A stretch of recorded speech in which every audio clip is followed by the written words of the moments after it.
Ketua DPR RI Puan Maharani ikut memberikan tanggapan soal Permenaker Nomor 2 Tahun 2022 tentang tata cara dan persyaratan pembayaran manfaat jaminan hari tua, JHT.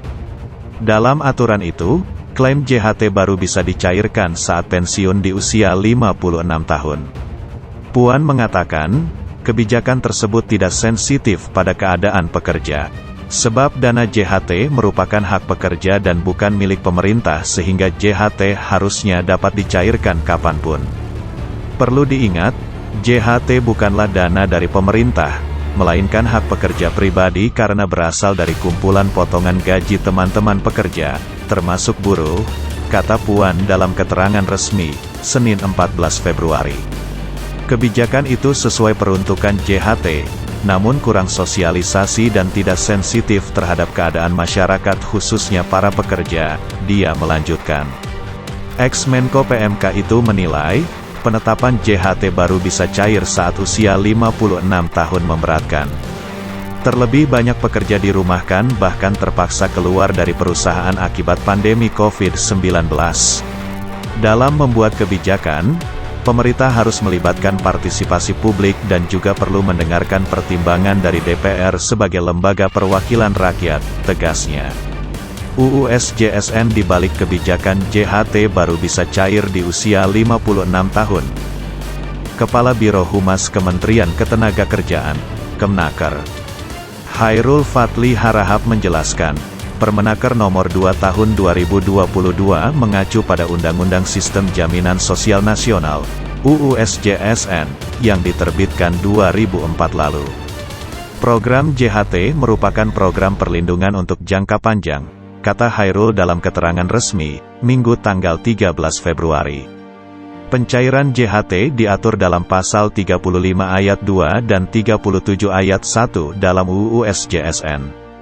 Di kedua pasal itu, disebutkan bahwa JHT dibayarkan sekaligus pada saat peserta memasuki usia pensiun, meninggal dunia, atau mengalami cacat total tetap. Undang-undang ini disusun dan disahkan saat Megawati Soekarnoputri menjabat sebagai presiden. Dalam naskah UU SJSN, tertera tanda tangan Megawati pada tanggal 19 Oktober tahun 2004.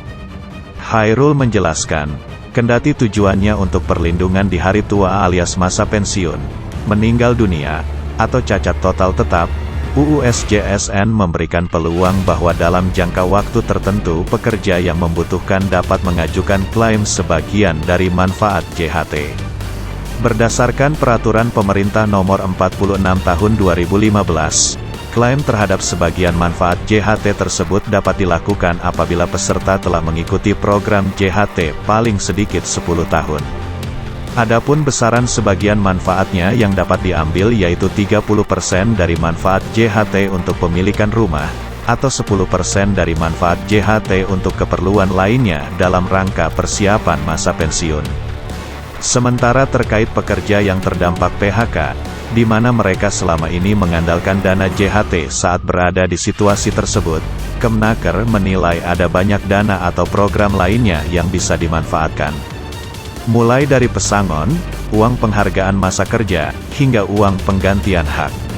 Kemnaker sendiri, kata Chairul, juga meluncurkan program baru sebagai bantalan buat korban PHK. Program tersebut yakni Jaminan Kehilangan Pekerjaan, JKP.